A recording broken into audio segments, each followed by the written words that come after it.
Claudia Inc. and the Synapse Corporation present Addictive Relationships.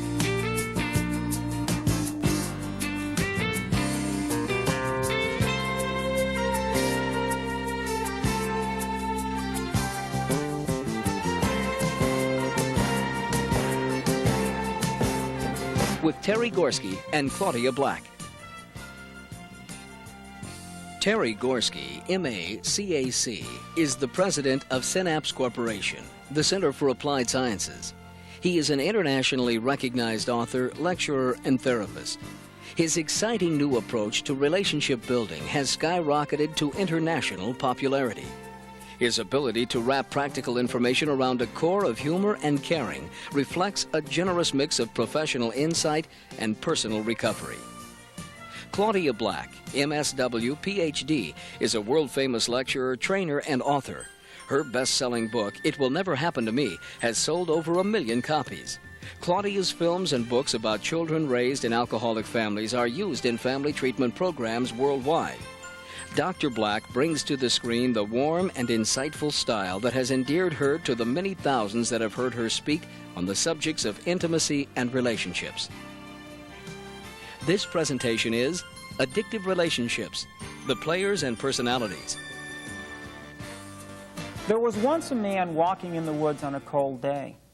He stumbled across a poisonous snake that was frozen stiff as a board. He took pity on the snake and wanted to save its life. So he brought it home with him and he put it in front of his fireplace, hoping that it would thaw out. He then went into the kitchen to warm up some milk so the snake would have something warm to drink when he woke up. As the man was putting the bowl down in front of the snake suddenly struck out and bit him in the arm, injecting a lethal dose of venom.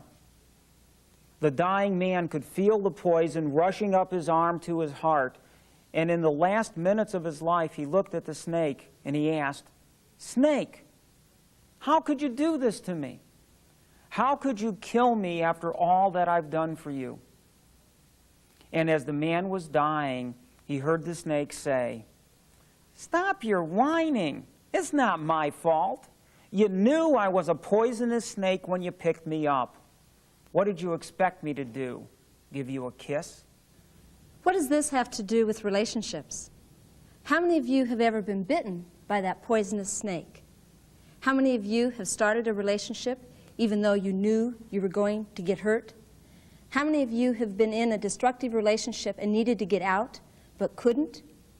How many of you have tolerated inappropriate behavior by a partner even though it was hurting you? Those are examples of picking up that poisonous snake. Why do we get bit over and over and over again and keep coming back for more? Well, it's because the poison of a troubled relationship often takes a strange twist. Before it kills us, it temporarily makes us feel whole and complete. It can ignite an intense sense of passion and sexuality. It can hold out the false promise that the poison is really a medicine that's capable of fixing us.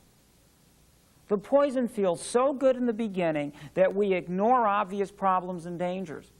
A part of us deep inside is screaming, "Look out, run, don't stay involved.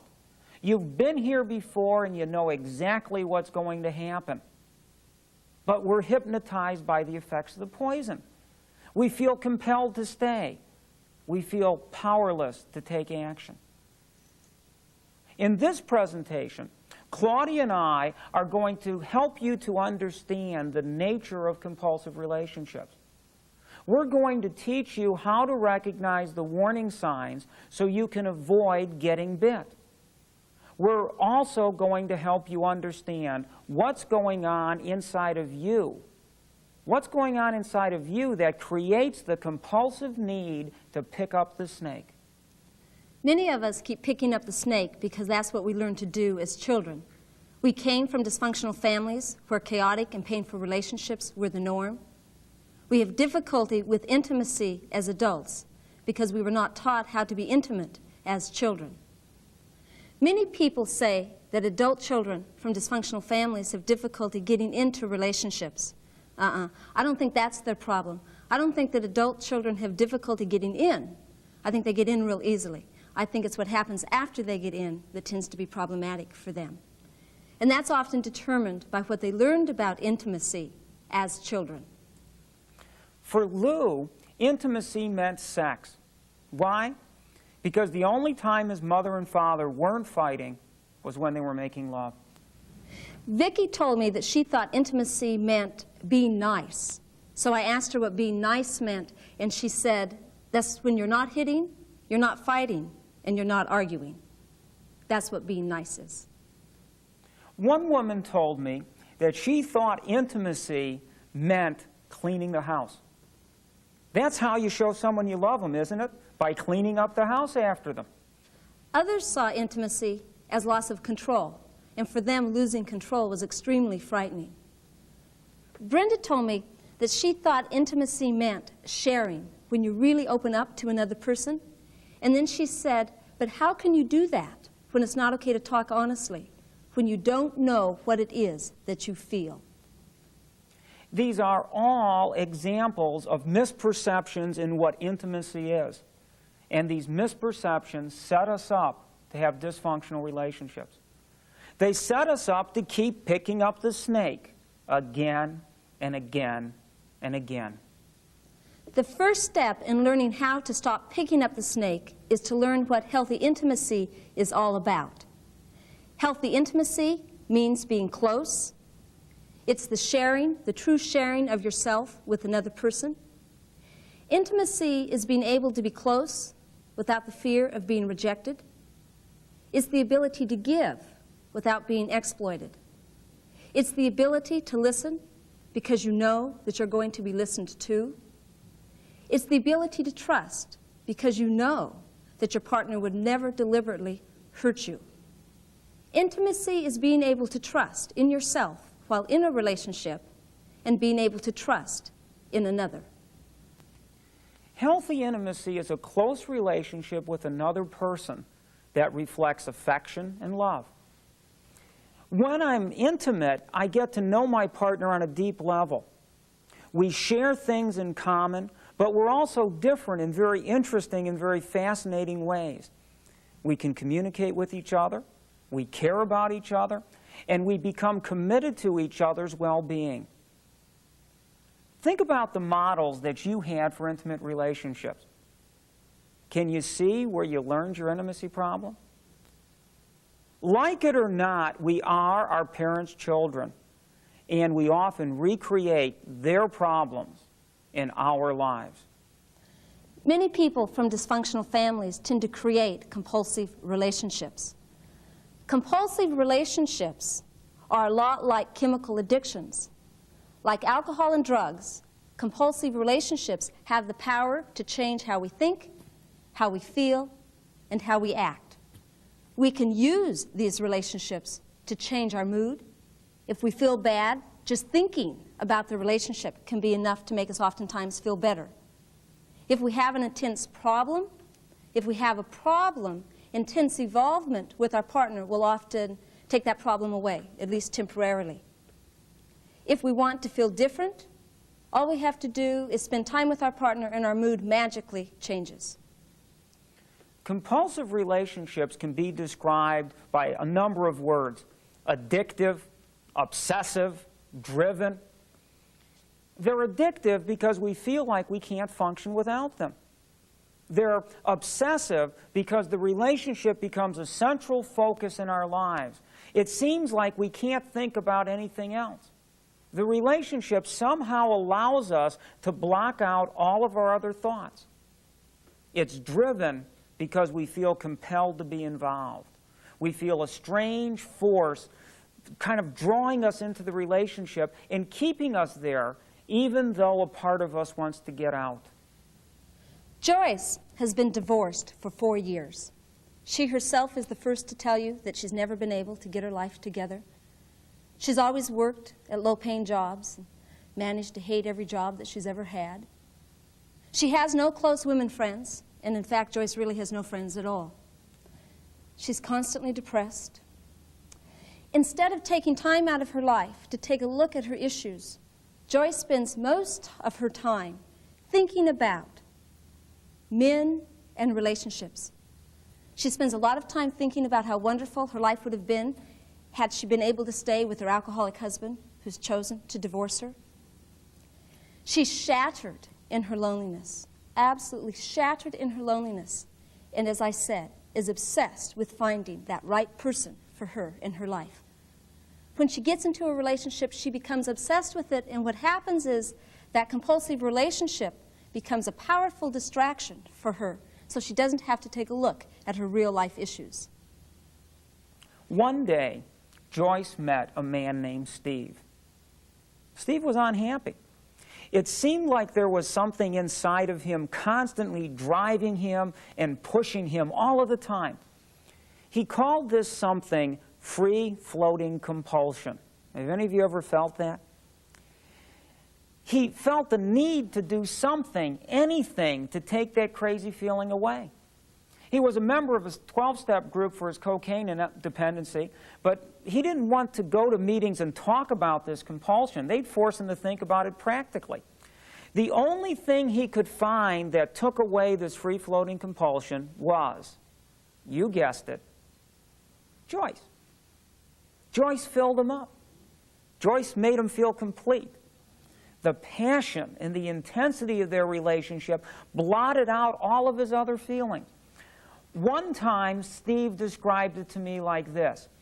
He said, when I was with Joyce romantically, I'd merge into a cloud of orgasmic dust and then gently settle back to earth. Wow. Is it any wonder that Joyce became the center of Steve's life? She was the only thing that could make his pain and his emptiness go away. Well, that's what love's all about, isn't it? Well, Steve thought so. Steve's compulsive relationship with Joyce allowed him to change what he was thinking. But more importantly, being with Joyce changed how he felt. Their relationship was intense and powerful.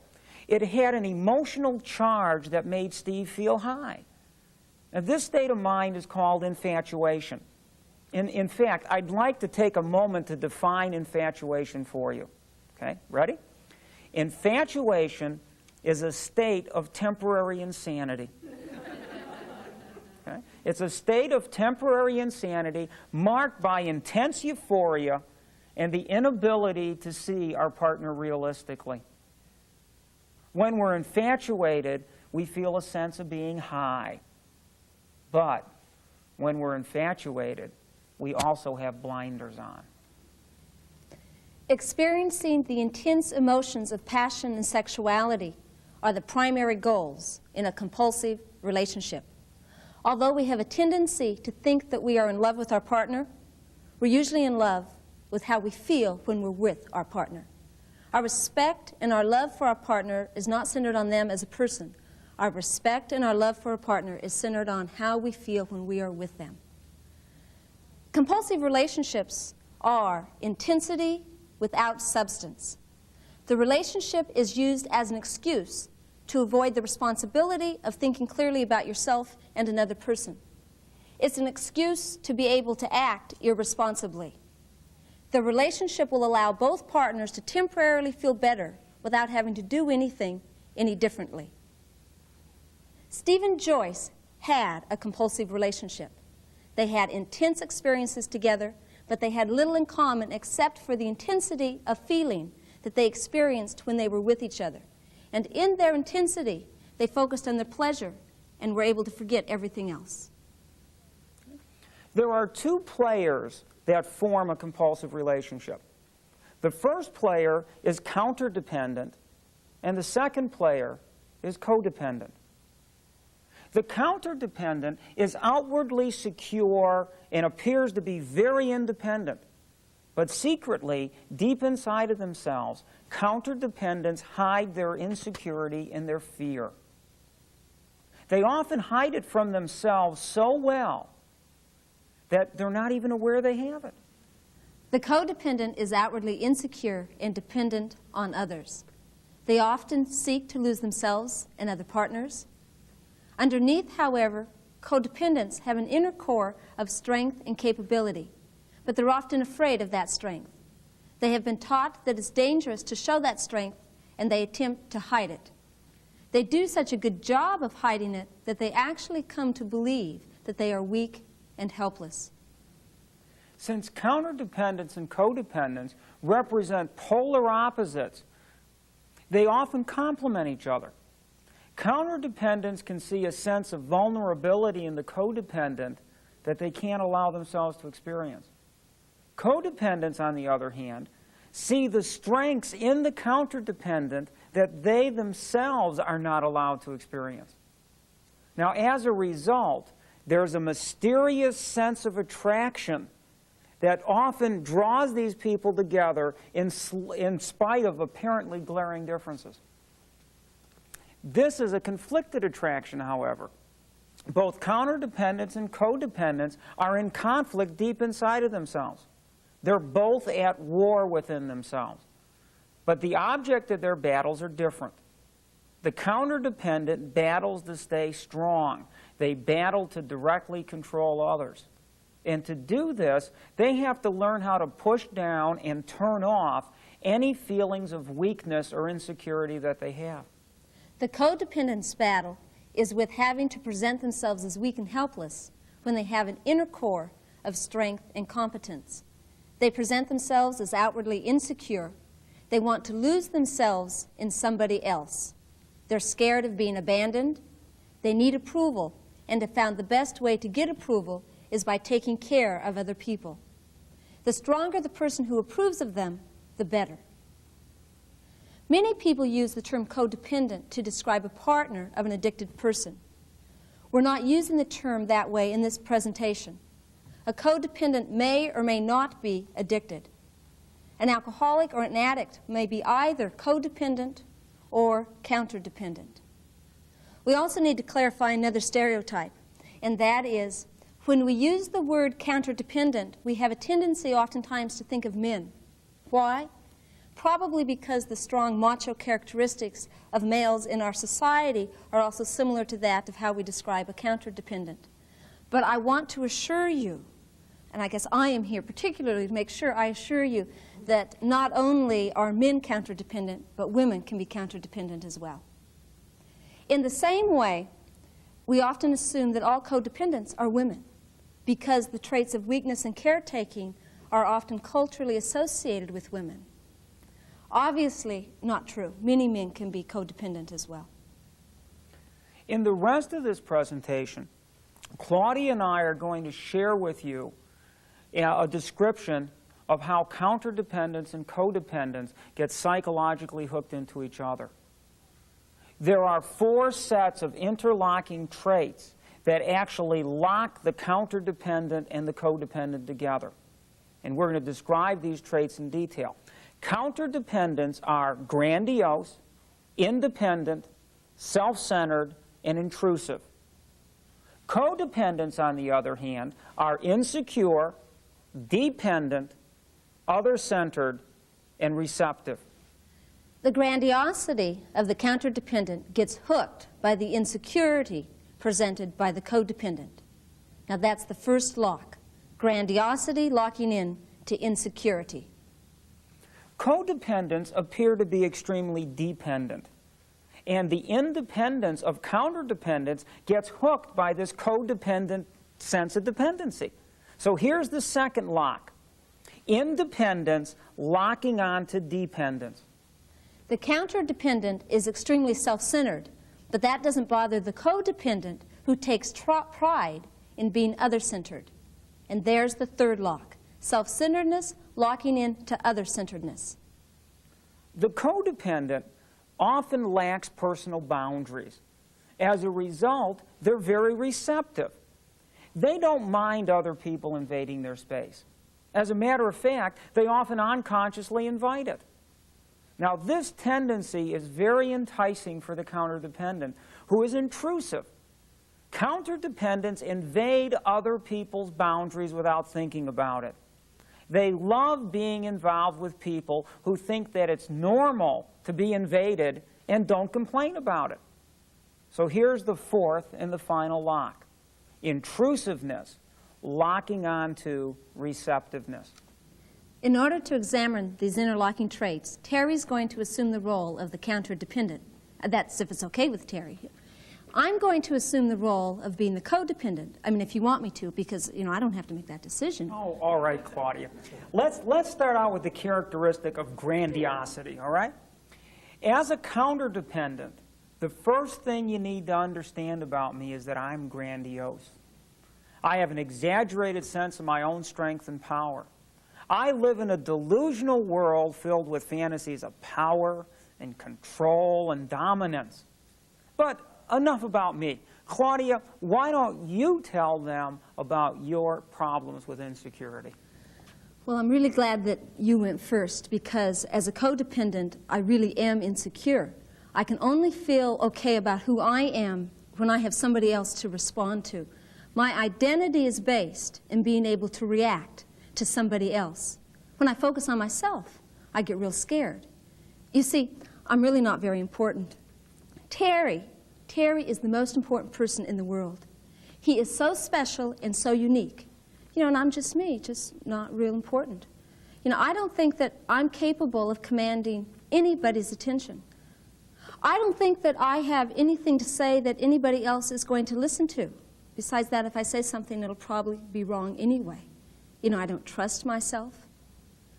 But it's okay for me to be insignificant, though, because I feel my strength with him. I feel my strength in his strength. All of my happiness is derived in being with somebody who is as special and unique as he is. Now, I'm very independent. I don't need Claudia. As a matter of fact, I don't really need anybody or anything. I'm a self-contained unit, and I'm proud of it. Who do I trust? Who is the most trustworthy person in the whole world? Me. Who do I distrust? Everybody else. So if I'm in a relationship and something goes wrong, I blame my partner. I don't consciously think about it. It's just a gut-level reflex for blame. Who do I blame? You. It's your problem. I lose my wallet. I can't find it. Whose fault is it? I'll go look for it.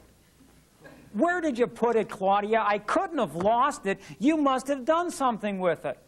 Now, what happens if something goes right in the relationship?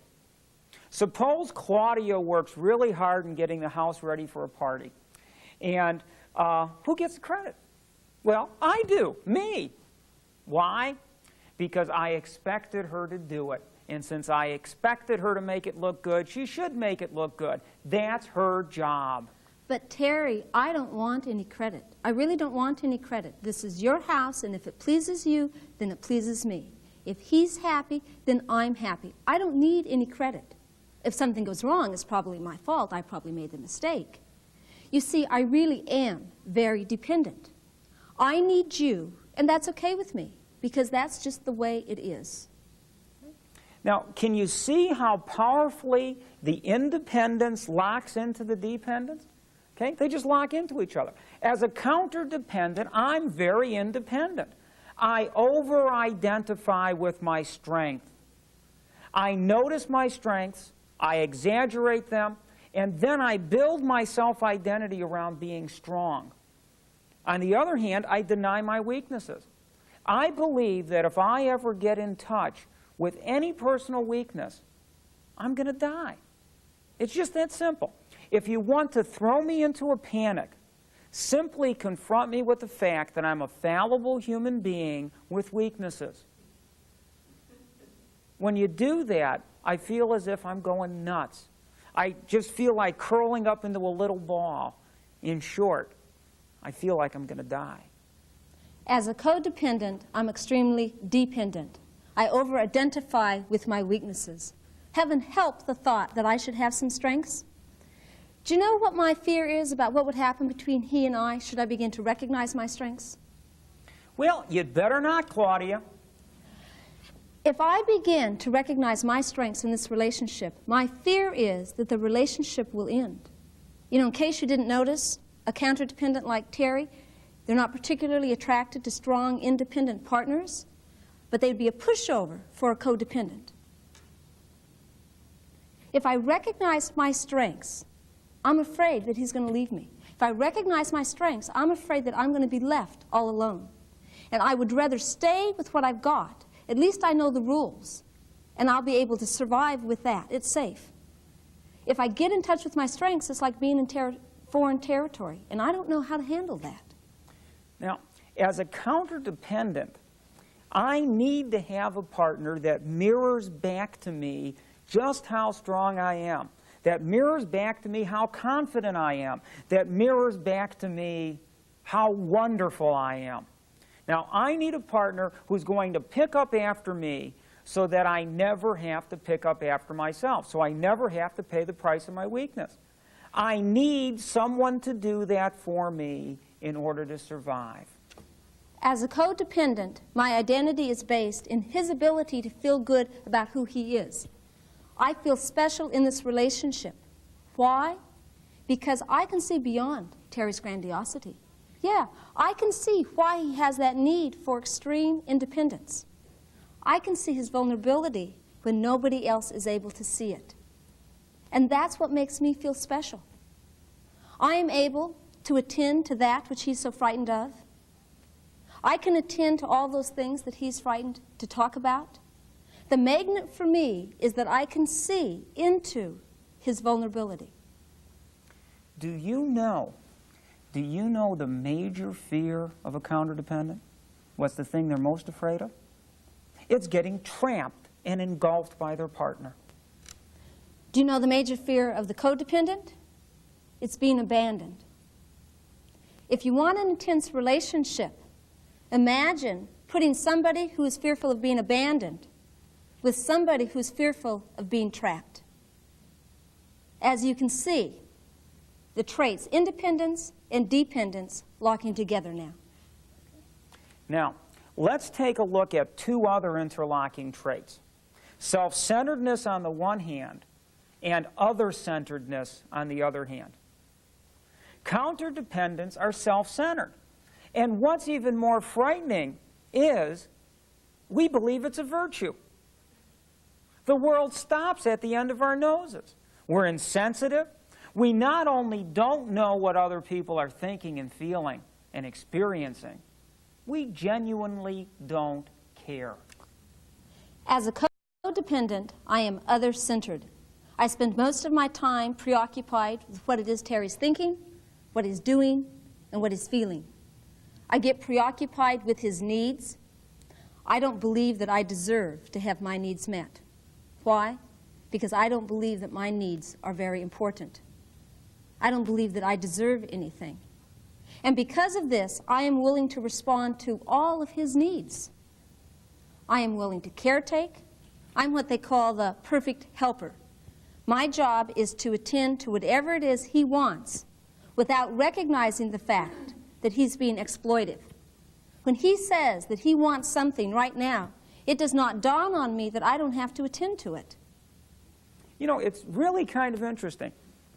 Claudia, as a codependent, is willing to sacrifice herself to me. And being a good counterdependent, I'm willing to let her do it. Well, I get my attention by being the perfect helper. And the other payoff for me is he's not going to leave me. He's not going to leave me as long as I attend to him. It also doesn't dawn on me, though, that there's ever going to be anybody else for me should I leave this relationship. I really don't believe that I'm attractive. I don't believe that anybody else will ever want me. You know, I believe that I am so lucky to have him no matter how poorly he treats me. And I have bought that lock, stock, and barrel. You know, I know that Claudia can see into my inner core of weakness and vulnerability. I know that. But you see, I also know that she'll never confront me with it. She will never expose me. She'll never force me to dig beyond my outer wall of grandiosity and self-centeredness. I will never hurt you, Terry, ever. I know that, Claudia, and that's why I love you so much. That's why we're hooked together, because you know I'm all screwed up on the inside, but you're not going to rub my nose in it. You're never going to make me look at it. You're simply going to tell me what I need to hear to keep my ego intact. As a codependent, we become very protective. My job is to protect and to take care of. I learned that real well as a child, and I'm real good at it today. How people operate in relationships has a lot to do with how they were raised as children. Both counter and codependents are privately guilty and ashamed. They're both afraid that if anyone gets close to us, they'll see us for who we really are. You'll see how defective we are. You'll see how inadequate we are. And then, once you see who we really are, you're going to abandon us. You'll leave, and then we'll be all alone. Why? Well, that's what it was like when I was a child. And that's what the world's all about, isn't it?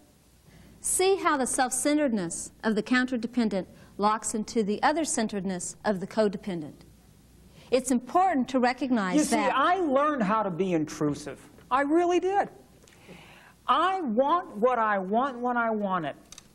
I have a barricade out there 3 feet in front of me, and when I want to get close to somebody, I just go ahead, full head of steam, and I get close to them.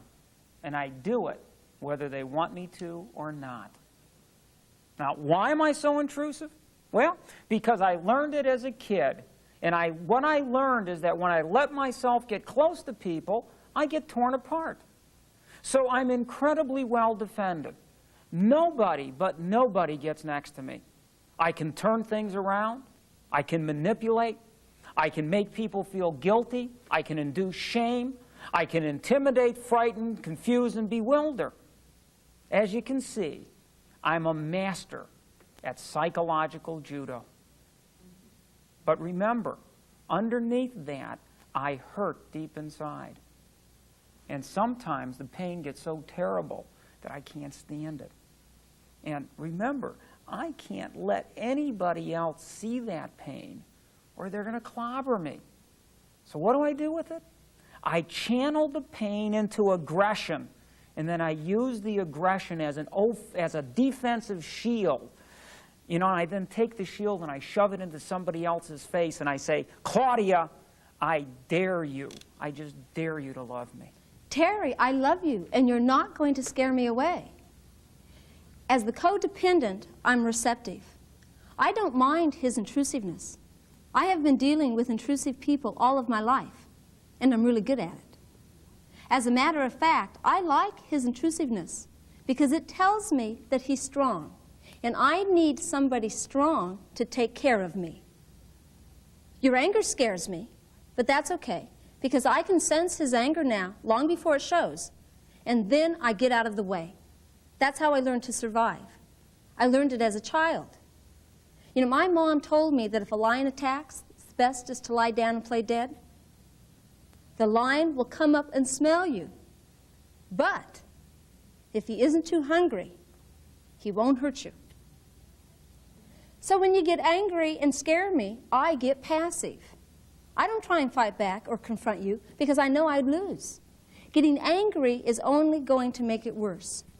So I turn off my feelings and I don't feel anything at all.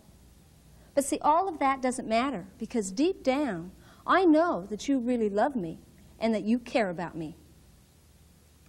So, here it is in a nutshell. It takes two special kinds of people to get involved and stay involved in compulsive relationships. First, there are counterdependents. Counterdependents are grandiose, independent, self-centered, and intrusive. Then there are codependents. They're insecure, dependent, other-centered, and receptive. These two types of people are strongly attracted to each other because they complement each other. And once they get involved with each other, they get locked together. We hope that this model has made it easier for you to understand how people can get locked in to each other. But remember that it's only a model. There are no such things as perfect counterdependence nor perfect codependence. We all will have traits of both. We will identify with some of the traits more than others, and that's normal. But don't make the mistake of saying to yourself, this is why I am the way I am. I'm trapped. There's absolutely nothing that I can do about it. You can change. Recovery is possible. There is hope. And Claudia and I hope that the information we've shared with you has taken some of the mystery out of why we feel a compulsion to keep picking up the snake.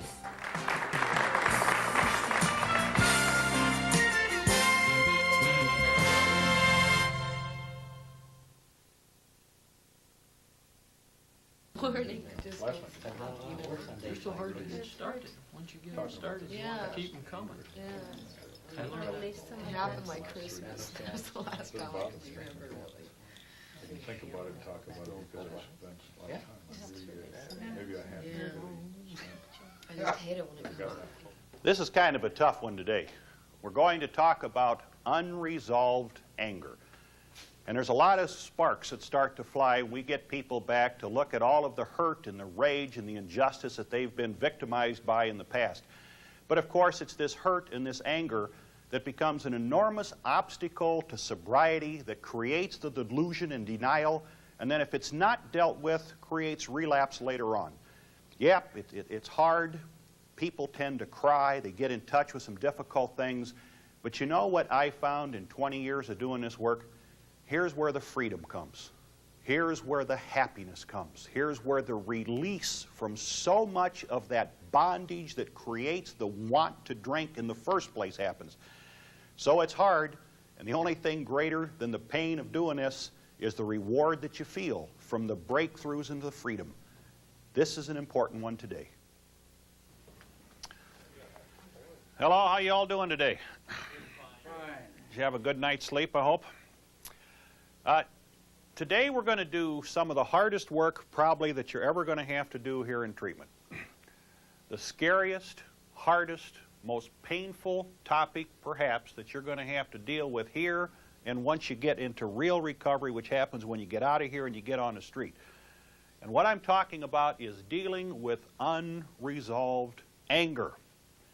The reason we're here to get well, to stay well. The first step in getting well and staying well is getting sober and then staying sober, uninterrupted sobriety. And what gets in the way of that so often is unresolved anger that sits inside, it boils in there, it festers in there. We carry resentments around, creates all kinds of pain, and then all of a sudden we want to drink.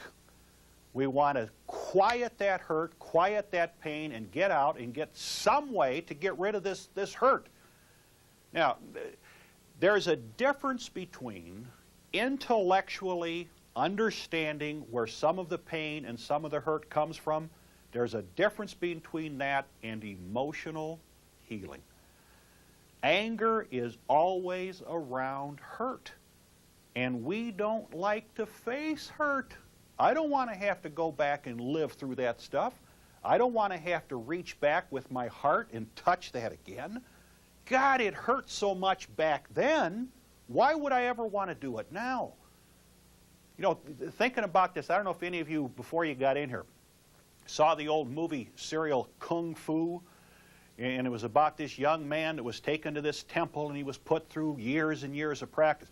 Part of his graduation ceremony, and I just kind of cringe every time I think about this, he came out and he had a big cauldron filled with red-hot coals. I mean, you could just see the heat shimmer off the stuff. And cut into the side of this big pot or this cauldron was a dragon on one side and a tiger on the other side. And his graduation ceremony, he had to go up and went like this and pulled his sleeves back, and he had to pick that cauldron up right over the cutout of the dragon and the tiger with his bare forearms, pick it up, carry it a certain distance, set the thing down, and of course he was branded with it. And he stumbled out of the temple and fell in the snow, and it kind of quieted down. And you know what I thought about every time I saw that? That's what it's like going back and dealing with our hurt and dealing with our anger. Every time he got close to that pot, you kind of think, geez, I'm glad that isn't me. I mean, God, the last thing in the world I'd want to do is this red-hot thing, pick it up.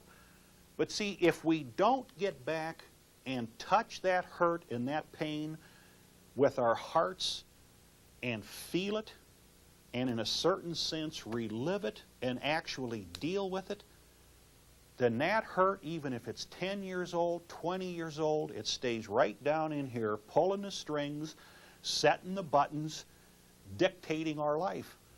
So I'm not talking about anger. I'm talking about unresolved anger. I'm talking about dealing with that unresolved hurt and that pain in the past. Such a critical element in achieving sobriety and then achieving ongoing sobriety. Now let me just share with you just for a minute some of the things that unresolved anger does. Just see if any of you can relate to this. You know, Jan, as we're talking about this, or Soroy or Dick, see if you can relate to this. What unresolved anger does is fixate us at the point of the pain. Just like in some old biology class where they had a straight pin and they stuck it through some frog or some butterfly, it can't leave. Now, I don't know exactly in this particular group going through treatment, but for so many couple people going through treatment, they were incest victims.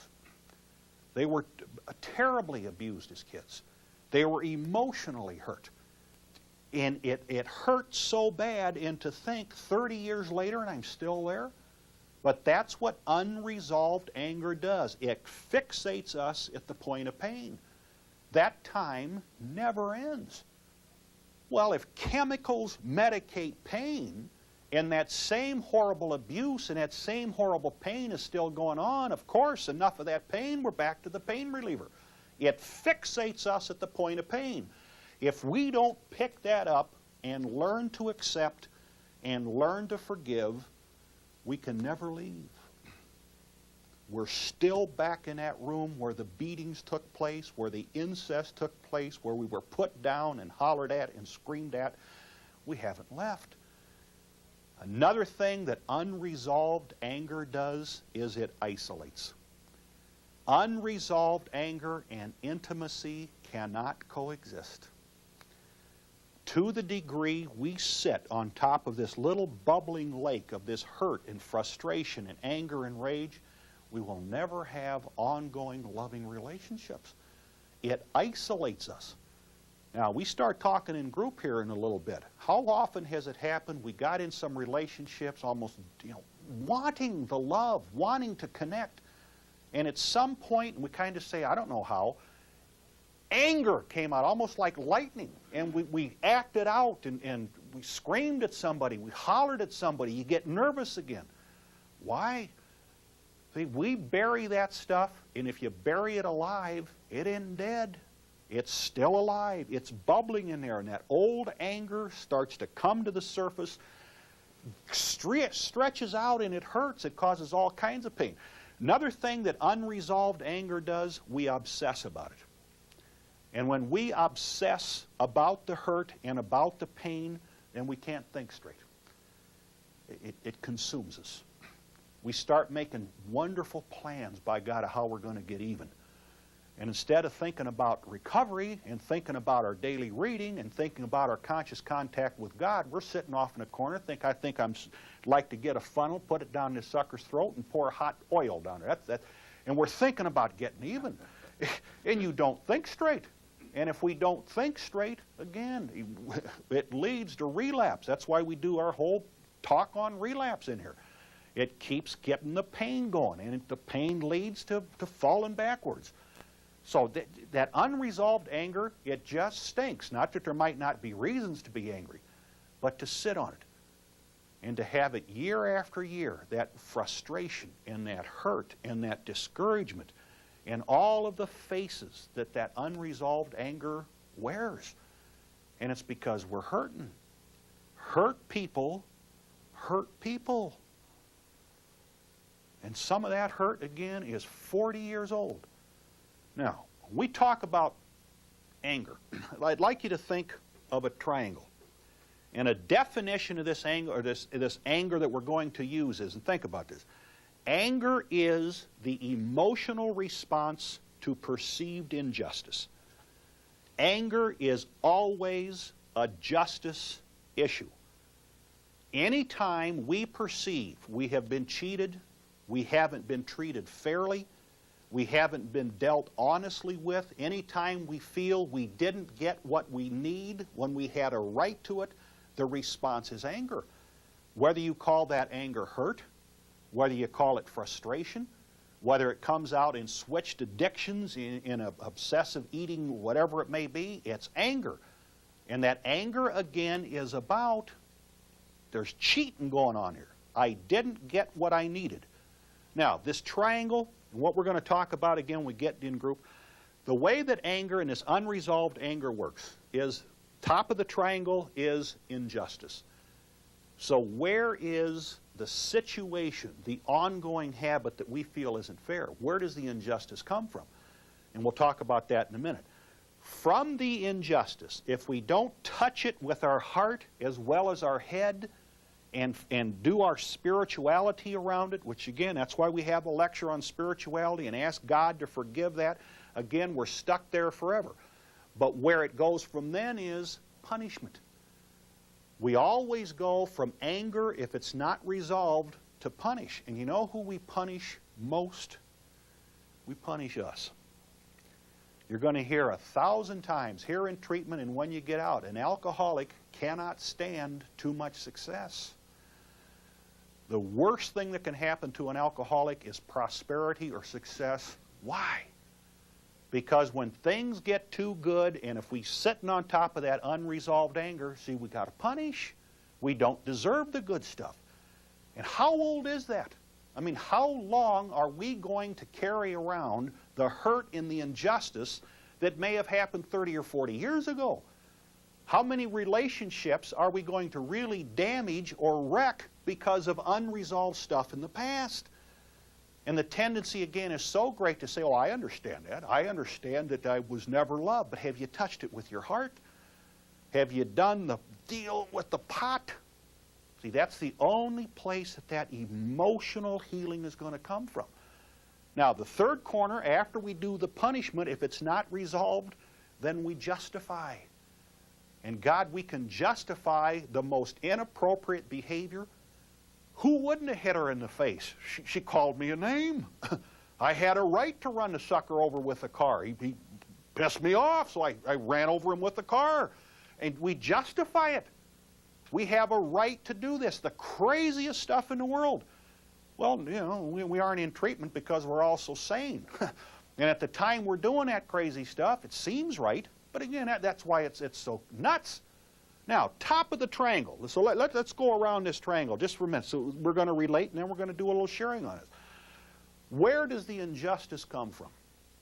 What is the injustice in your life? What does it really feel like? Not, I don't know, 3 or 4 months ago, guy sitting right here in Gordy's chair, coming through treatment. Big guy, and not only because he started drinking, violent son of a gun.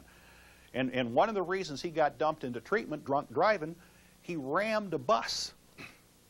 I said, you mean you got in a car wreck? He said, hell no, I rammed him. I said, well, what were you in? He said, I had a little car. And you rammed a bus? What the hell are you doing ramming a bus? He said, well, I was going down the road and this bus started to merge. I said, so what? He said, nobody pushes me around. That sucker started to come. I hit him. I said, why would you ram a bus? And started, again, talking about, it was part of this lecture. And boy, he was a big guy, I'll tell you. He got right in my face.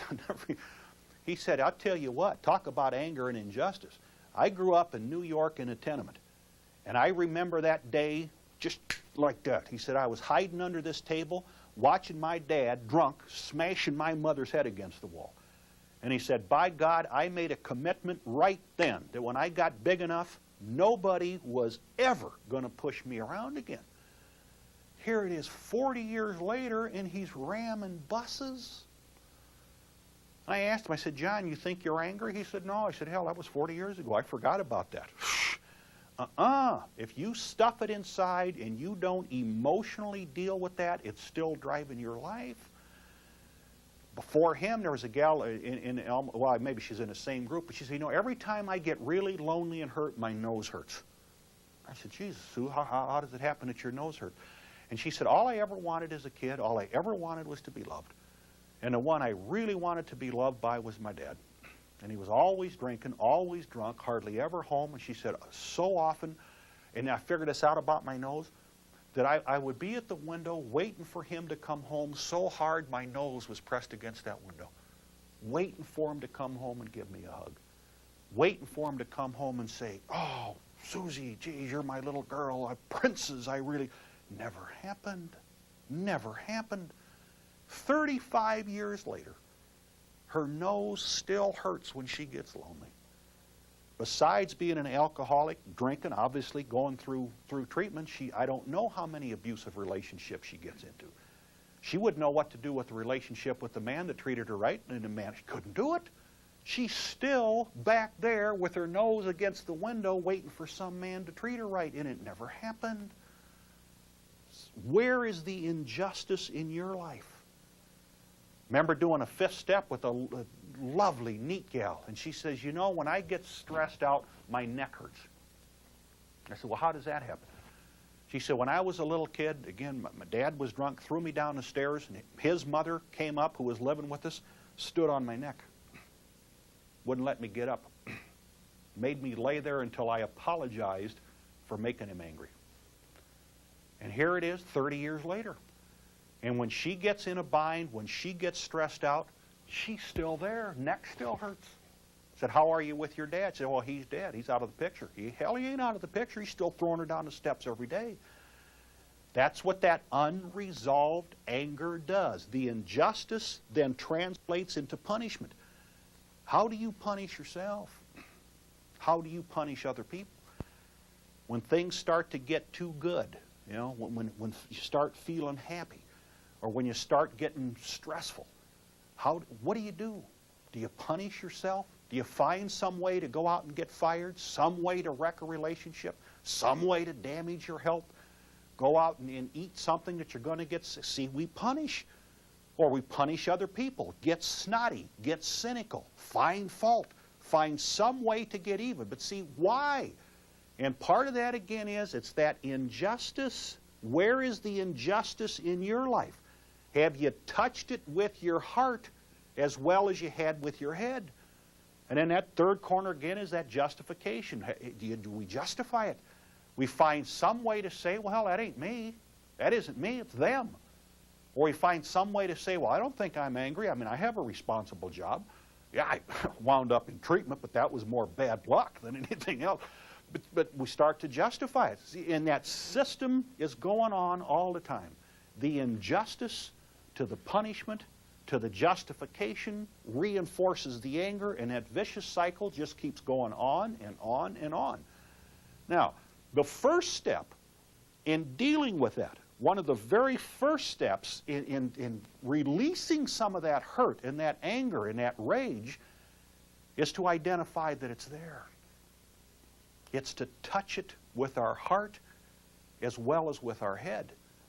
And again, what we're going to do a lot when we get into group in just a minute is start sharing it. And is there anger in your life?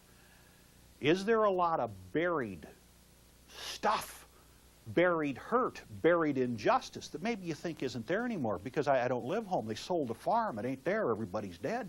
But you're still carrying it around. See, and again, that first step is if we can understand that it's there, if we can own that it's there, if we can get in touch with it. And again, it's scary stuff, and that's why we need the support of this group and get back and get our arms around it. That's the first step then in getting rid of it. But what is so important, again, if we want not only sobriety, but ongoing sobriety, quality sobriety, you can't do that with a boatload of anger sitting inside. You just can't do it. Now, in preparation for group, getting ready to get into group and really do some real sharing on this. Let me just ask, Walt. Let me start asking you. Can you recall, or are you in touch with hurt, discouragement? Was there ever a time growing up, Walt, when you really didn't get what you needed, that hurt? And that hurt eventually leads to drinking? All my life I can remember it's never been all right for me to be me. It's never been all right for me to be angry or to tell people I was angry. When I was a little kid, I can remember in our family, it was okay for my older sister to be angry. She could get away with it, but it wasn't okay for me. What happened when you did? What happened when you got angry? How were you treated? Nobody liked me. What did they say? You should be ashamed of yourself. You know? Why don't you go to your room? And how did that feel, Walt? How did it feel when you had a legitimate complaint? You had something that was real, and you tried to say that to somebody, and they said, you ought to be ashamed of yourself, Walt. Get out of here. Go upstairs. How'd that feel? I felt just terrible. I felt isolated, alone, like nobody cared. And what did you wind up And I also doing? felt dumb, you know, like I wasn't as Dumb. smart as everybody else. Everybody else was right, and I was always a retard or something. And then what did that translate into? Then how did you act? What did you do with that? I'd usually go away. I mean, I'd go Isolate? hide, be alone. I'd stay alone. Yeah. How old were you when you started drinking, Walt? Well, I think when I first started drinking, I was probably 14, and that was more of a peer type of thing. Even in the family, you know, it was okay with my father if I drank at that time, but I never. It wasn't excessive at that time. It was just occasionally. Sure. When do you think you got in to drinking as a way to not feel dumb, to not feel isolated, to not feel kicked in the teeth that your feelings didn't count? When did those two start to link up? Probably when I was about 25, you know, 20 years ago or so. But you make the connection between the drinking and the pain. Oh yeah, especially the last 10 years. When I went to see a doctor before I came here, one of my main complaints was I was angry all the time, 24 hours a day, 23 and a half. I was just goddamn angry. When I couldn't figure out anything to be angry about. And if somebody asked me, how are you? I'm fine. I'm fine, sure, the delusion, anything else. Well, I can remember, and I just thought of it while you were talking, probably 3rd or 4th grade, being sent to the coat room, you know, Yeah, sure. the time I was in grade school, it was a separate room, long room with hooks.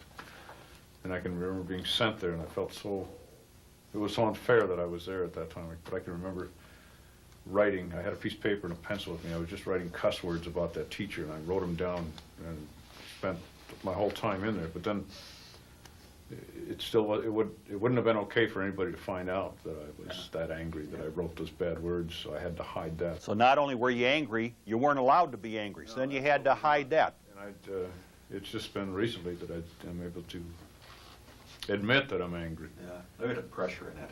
Look at the pressure in that. Enough pressure, back to drinking. Soraya, what are you feeling? What's going on with you? It's just, you just hit a lot of chords, a lot of nerves, and I feel like I've got a lot of pent-up anger and a lot of hurt. At who, Soraya? Who are you mad at? At my mother and my father. Why? What didn't they give you? Well, my father wasn't there. Wasn't and there. he didn't want the girls around because he wanted male children. So And you my were mo- wrong because of the sex you were born. Yeah. Yeah. And my mother just, well, she was an alcoholic too, but she was extremely critical. And just the only time you ever heard anything was when something was bad, you know. Did you ever know. feel like you got the acceptance and the love that you needed? No. No. And how'd that feel? How'd that feel not getting that? Girl growing up who wanted to be the apple of her daddy's eye, and he ain't even there. Not only is it put down, he's not even there. Wanting them to come to your dance recitals, come to your graduations. How did that feel? How did it feel? It hurt. That a lot. hurts. That hurts. Do you feel like you've dealt with that emotionally, Soraya, rather than, you know, in addition to intellectually understanding that? No. Yeah. No. Yeah. See, now, do you see a connection? Do you feel a connection between your chemical use, because again, chemicals medicate pain, and all of that hurt and that abandonment and that fear and that rage, that there's a connection between the use and the anger? Yeah, definitely. Yeah. See, and what we're going to really deal with and give you the support, talk about what that felt like. What do you want to say to your dad? If your dad was standing right here, I'm your dad, what do you want to say to him? To say it and then get rid of it, you know, so you can be free. What do you want to tell him? Just that I'm a good person and that I want him to love me. You want ask him. I'm your dad. Ask me if. What do you want to ask me, Soraya? What do you want to say to me?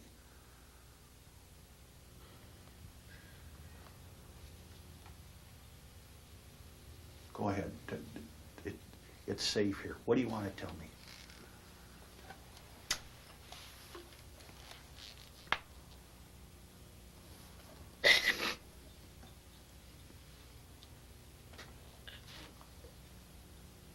I love you, Dad. Great. And you're a good person, whether I was able to give it to you then or not. You're a lovable, good person regardless of that. See, that's one thing to know it in your head, to get back there and touch it with your feelings, to say those things that maybe you've been stuffing in there all those years. Janet, what's going on with you?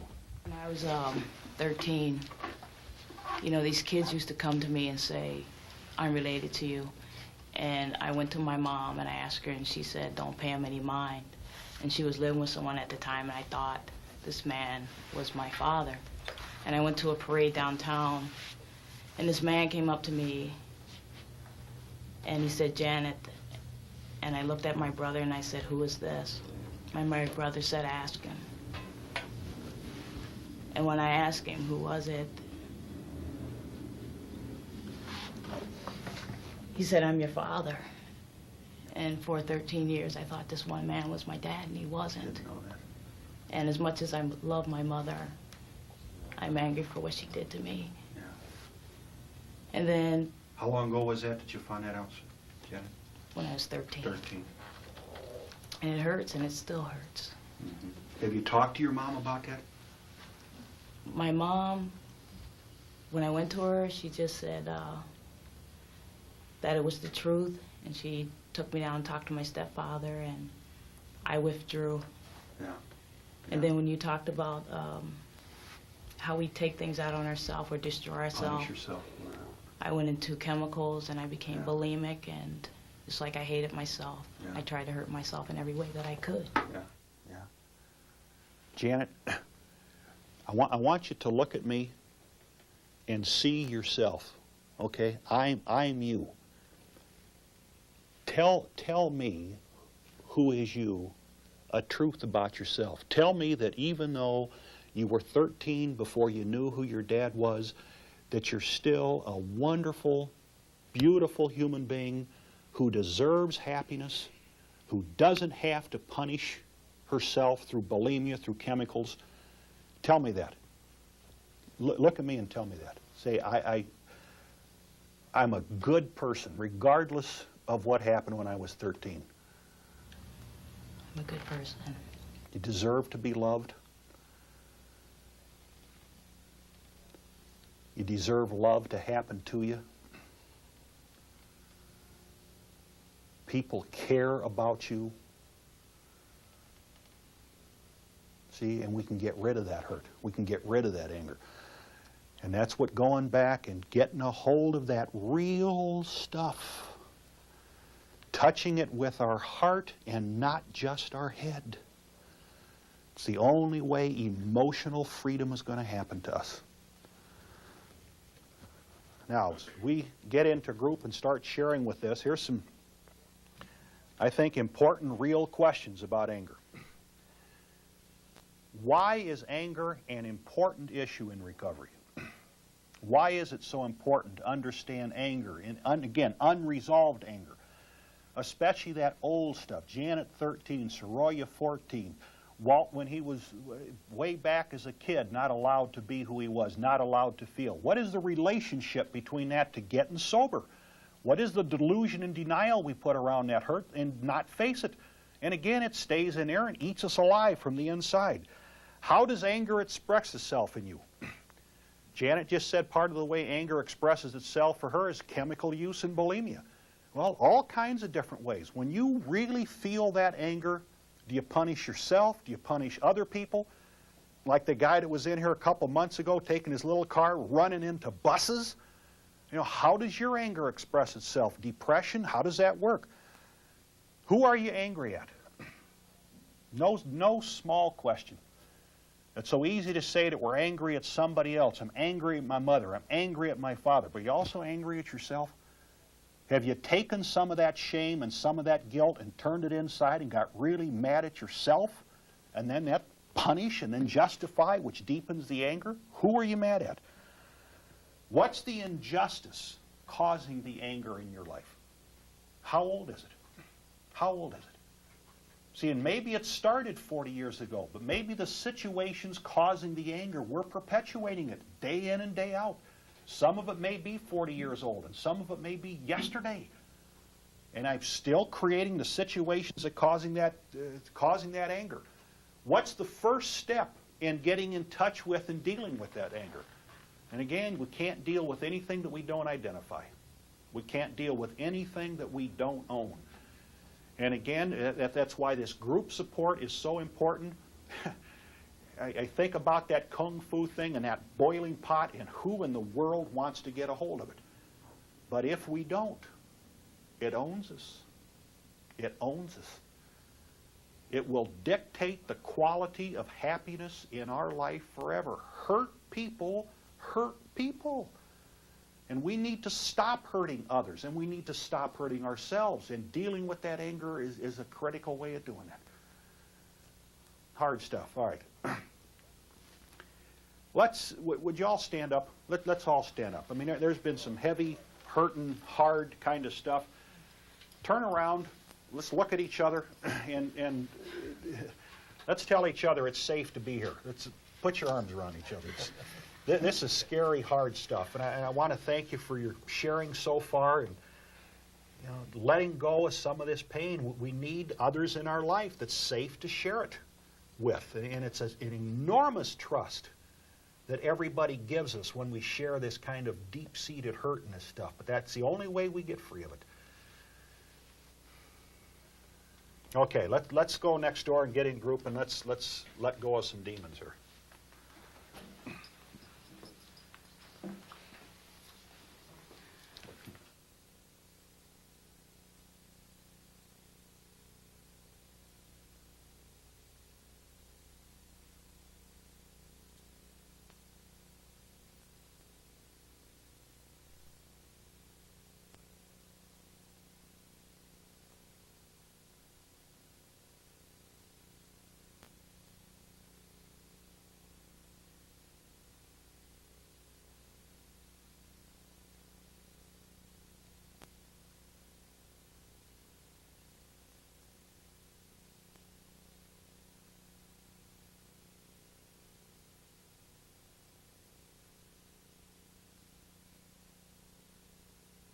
Oh.